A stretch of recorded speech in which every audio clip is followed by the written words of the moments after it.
অত্যন্ত গুরুতর অভিযোগ উনি এনেছেন এবং সেই সাথে সাক্ষাৎকার দেখেই আমার মনে হলো যে রাইট ওয়ে ইউনূসকে জেলে নিয়ে যাওয়া উচিত। এই সংবিধান লঙ্ঘন এবং রাষ্ট্রপতির যে ক্ষমতাকে বন্দি করে, রাষ্ট্রপতি বেসিক্যালি তিনি তো বন্দি করে রেখেছেন এবং এই জন্যে তার শাস্তি হওয়া উচিত। এইটা আমার প্রথম মনে হয়েছে যে ফর এজ অ্যান এক্সাম্পল যে এই ধরনের ফরএজ ইউনূস সবসময় বলে বেড়ান যে প্রধানমন্ত্রী এবং রাষ্ট্রপতির মধ্যে একটা ক্ষমতার ভারসাম্য, কিন্তু এই ক্ষেত্রে আমরা দেখলাম যে রাষ্ট্রপতিকে তিনি একেবারে অষ্টপৃষ্ঠে বেঁধে রাখলেন। হ্যাঁ, বিভিন্নভাবে ওনাকে অসাংবাদিকভাবে আপনার বেইজ্জত করলেন এবং এইগুলো বেআইনি। এবং যদি বেআইনি হয় আইনের লঙ্ঘন করলেন। রাষ্ট্রপতিকে যে ব্রিফিং করতে হয় সেইগুলো নাই।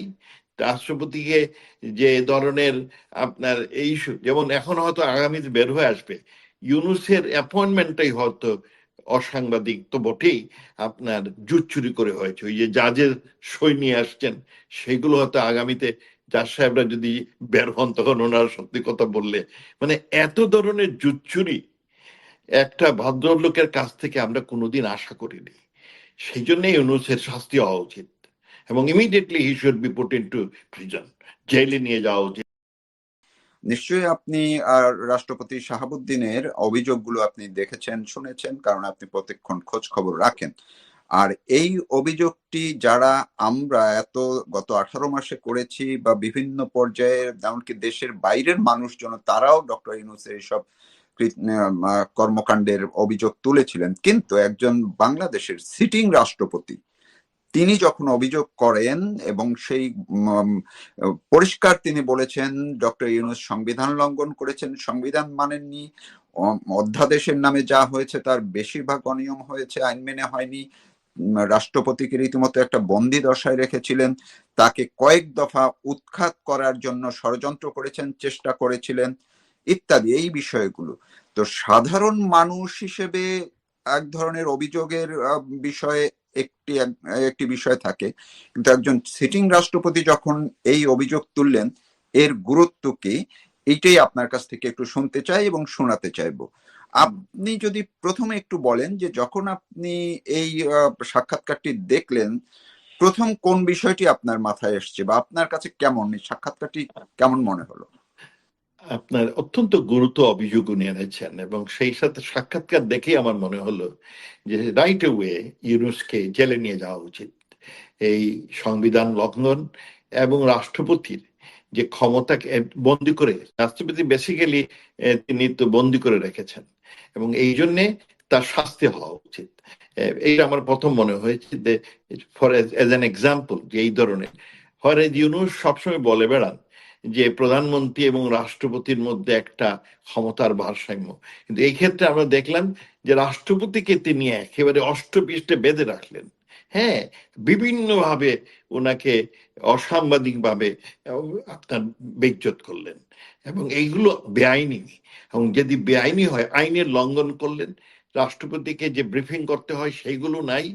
রাষ্ট্রপতিকে যে ধরনের আপনার এই যেমন এখন হয়তো আগামীতে বের হয়ে আসবে ইউনূসের অ্যাপয়েন্টমেন্টটাই হয়তো অসাংবাদিক তো বটেই, আপনার জুট চুরি করে হয়েছে। ওই যে জাজের সই নিয়ে আসছেন সেগুলো হয়তো আগামীতে জাজ সাহেবরা যদি বের হন তখন ওনারা সত্যি কথা বললে মানে এত ধরনের জুট চুরি একটা ভদ্রলোকের কাছ থেকে আমরা কোনোদিন আশা করিনি।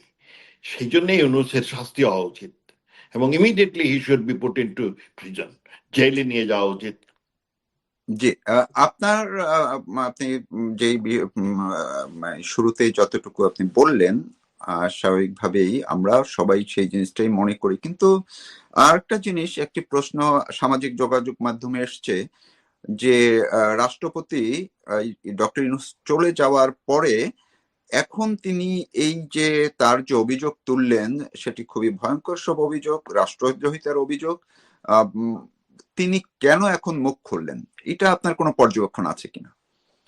হয়তো আগে বলতে পারেন নাই, বন্দী ছিলেন এবং ভয়ও ছিল। হ্যাঁ, মৃত্যুর ভয় ছিল হয়তো এই জন্য, কিন্তু আমরা যখন ওত নেই তখন আমরা বলি যে আমরা সব রকম ভয় সব রকম প্ররোচনার ঊর্ধ্বে থেকে সংবিধান সম্বন্ধ থাকবো। এটা যারা মন্ত্রী হন যারা আপনার অবশ্যই রাষ্ট্রপতি, মহামান্য রাষ্ট্রপতি হন। সুতরাং সেই ক্ষেত্রে ভয়ের আহ, বিষয়টা আপনার যদিও ইজ ইম্পর্টেন্ট, বাট আমার মনে হয় তিনি আগেও এটা বলতে পারতেন। তবে আগে তাকে সুযোগ দেওয়া হয়নি। সাংবাদিকদের মনে আছে আপনার মানব জমিনের এডিটরের সাথে সাক্ষাতের পরেই দেখা যায় তাকে সব কিছুর থেকে আপনার বিতাড়িত করা হয়, তাকে বন্দি জীবনে নিয়ে আসা হয়, কোনো অনুষ্ঠানে উনি যেতে পারেন না। হ্যাঁ, যেগুলো সাংবাদিক ভাবে এবং আপনার নিয়ম চলে আসছে সেইগুলো থেকে উনি বঞ্চিত হন। হ্যাঁ, সেই কারণে হয়তো বলতে পারেননি আগে। এখন যেহেতু আহ, ওই ধরনের বাধ্যবাধকতা কমেছে, সেই কারণে সুযোগ হয়েছে হ্যাঁ বলার। এবং আই এম হ্যাপি যে তিনি সত্য কথা প্রকাশ করেছেন। আর আমি এই উনি ক্ষেত্রে আমি ধন্যবাদ জানাই আমাদের এই যে বিএনপি, আমাদের উল্টো দল বিএনপিকে আমি ধন্যবাদ জানাই যে তারাও সংবিধানে বিশ্বাস করে এবং সাংবিধানিক প্রক্রিয়া যাতে চলমান থাকে সেই জন্য তারা ওই সময়ে রাষ্ট্রপতিকে সহায়তা করেছে এবং সেই সাথে সামরিক বাহিনী, তিন বাহিনীর প্রধানকেও, যেটা রাষ্ট্রপতি বলেছেন। আই থ্যাংক দেম লিস্ট এই আপনার এই ইয়েটা এথিক্যাল অ্যান্ড মরাল পজিশনটা ছিল যে আমরা সংবিধানকে সমুন্নত রাখি। যে তিনি রাষ্ট্রপতি অভিযোগ করলেন, অনেকগুলোই তো অভিযোগ করলেন। এর মধ্যে যেমন একটি বিষয় তিনি বলেছেন যে তার সব সারা বিশ্বের যে বাংলাদেশের হাই কমিশন গুলো এবং এম্বাসি গুলো থেকে তার ছবি নামিয়ে ফেলা হলো, এমনকি দুইটা দেশ থেকে তাকে আমন্ত্রণ জানানো হয়েছিল, সেই সব জায়গায় তাকে জানানোই হয়নি, যেতে দেওয়া হয়নি।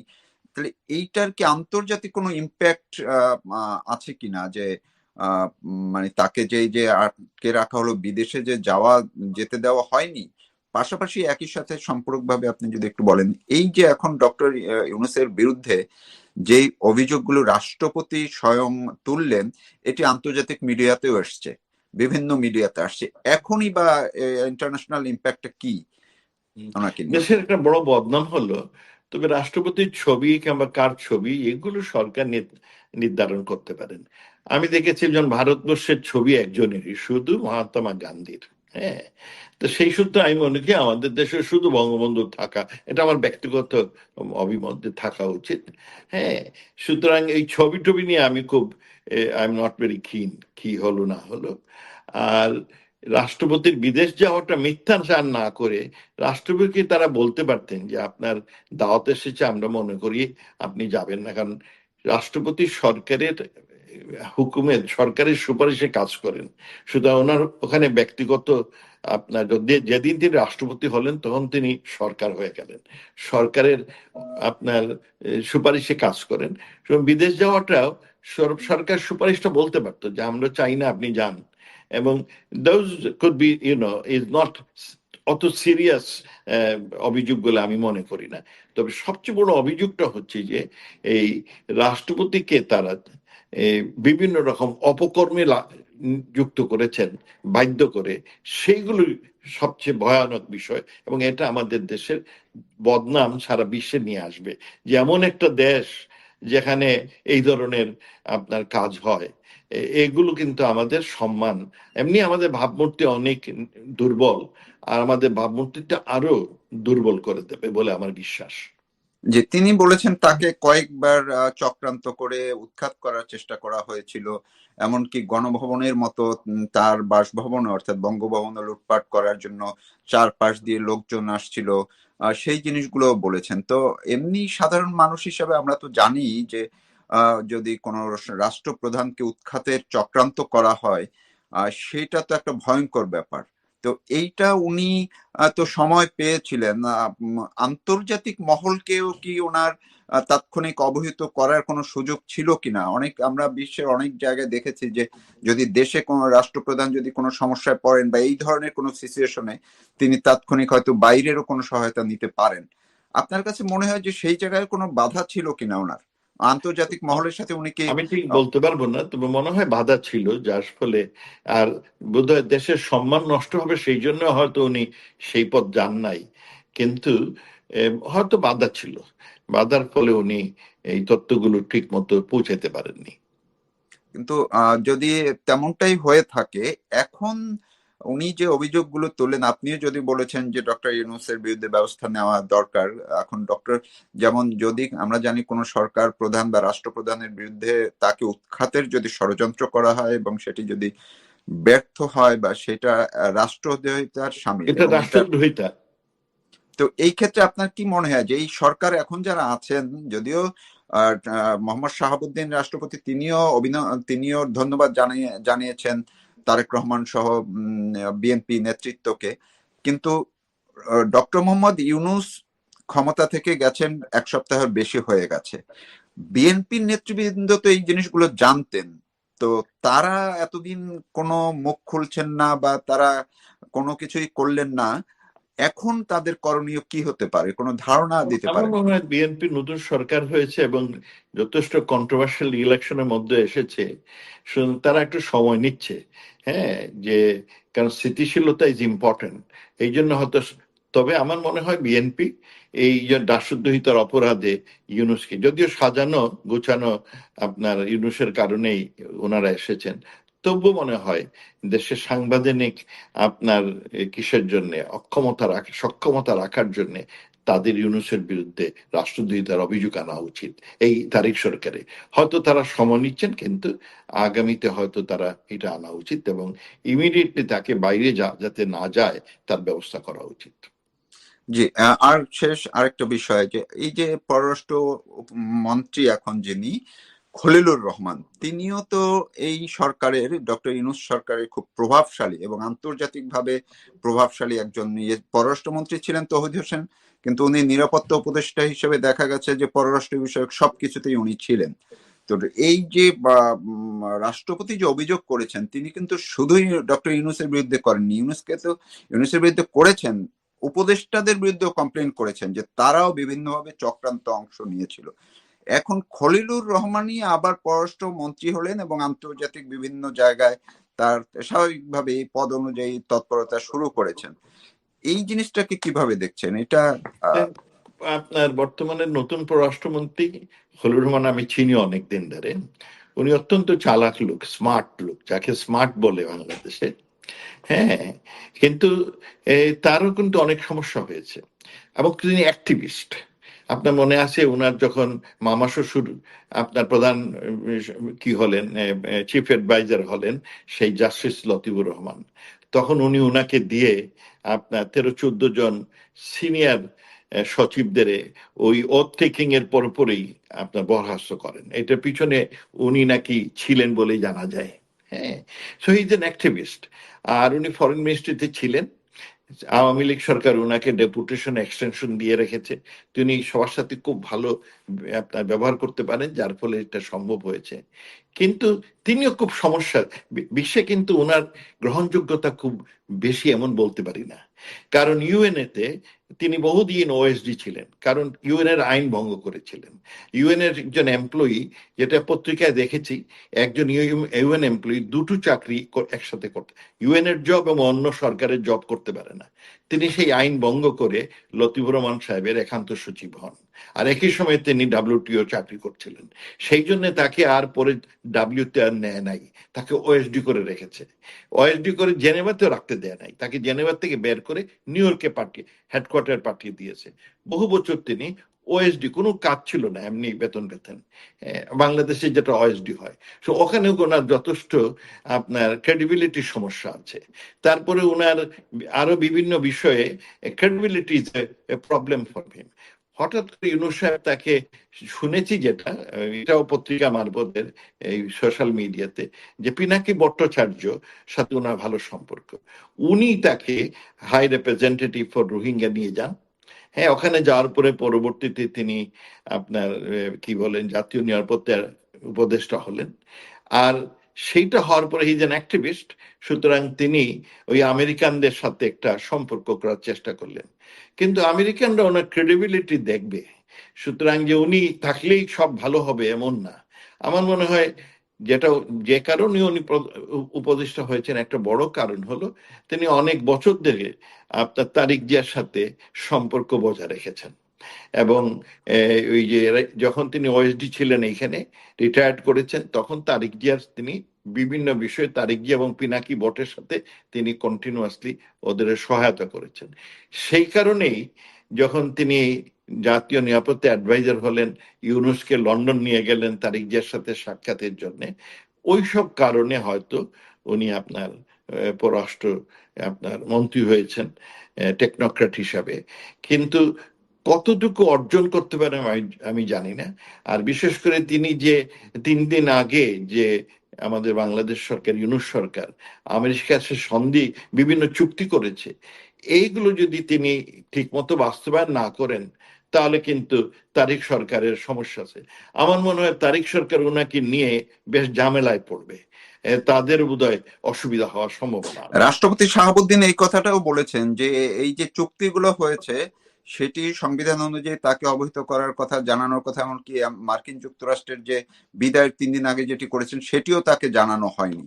তো এই জিনিসগুলো আমি শেষ করছি একদম আপনার শেষ কথাটুকু শুনে, যে রাষ্ট্রপতি যখন এখন এই ডক্টর ইউনূসের বিরুদ্ধে যে অভিযোগগুলো তুললেন, এর আগে আপনি সহ আপনারা যারা বিভিন্নভাবে দৌড়ঝাঁপ করেছেন বিশ্বের এক প্রান্ত থেকে আরেক প্রান্ত পর্যন্ত এবং বিভিন্ন আন্তর্জাতিক পর্যায়কে ডক্টর ইউনূসের কার্যক্রম নিয়ে অবহিত করেছিলেন, তো তারা তো ডক্টর ইউনূসের কার্যক্রম গুলো জেনেছেন কিছু, যদিও অনেকে বিশ্বাস করতে চাননি কারণ তাদের ব্যক্তিগত বন্ধুত্বের সুবাদে। এখন রাষ্ট্রপতি যখন অভিযোগ তুললেন, এখন ওনারা আন্তর্জাতিক মহল বা ডক্টর ইউনূসের বন্ধু বান্ধব তারা এটাকে কিভাবে নিতে পারেন? তারা আরো সিরিয়াসলি নেবেন। দেখেন, ইউনূস সম্পর্কে আমরা কিছু বললেই তখন বিদেশি বন্ধুরা বলতো তোমরাই তো ওনাকে প্রমোট করলা, কিছুদিন আগে তোমরাই তো ওনাকে তোমাদের আদর্শ পুরুষ হিসাবে আমাদের কাছে চিত্রায়িত করেছো। এবং বেসিক্যালি শেখ হাসিনা সরকার ইউনূসকে প্রমোট করেছেন সারা বিশ্বে।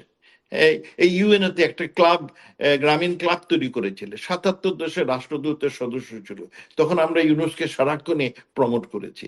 আর এখন তার বিরুদ্ধে তোমরা বলছো, তা আমরা তখন ওদের বলছি দেখো, ইউনূসের বিপরে ব্যক্তিগতভাবে আমাদের কোনো আক্রোশ নাই, কিন্তু উনি যে কাজগুলো করতেছেন আফটার বিকামিং চিফ অ্যাডভাইজার, এইগুলো মারাত্মক, দেশের জন্য অমঙ্গলকর। তিনি যিনি একসময় দুনিয়া তাকে এই দারিদ্র দূর করার জন্য সে দারিদ্র সৃষ্টি করতেছেন, এবং এইসব ব্যাপারে উনি এত বেখেয়াল, মানে we can't think he basically, আমি এটা প্রায় বলি যে he himself abdicated himself from taking any responsibility of governance. হ্যাঁ, আর অন্যদিকে তিনি জিহাদি এবং এই মব গুলোকে প্রমোট করেছেন। মানে ওনার activities does not go along with the Yunus who use to know. মনে হলো যে শয়তানে আসর করেছে আর কি।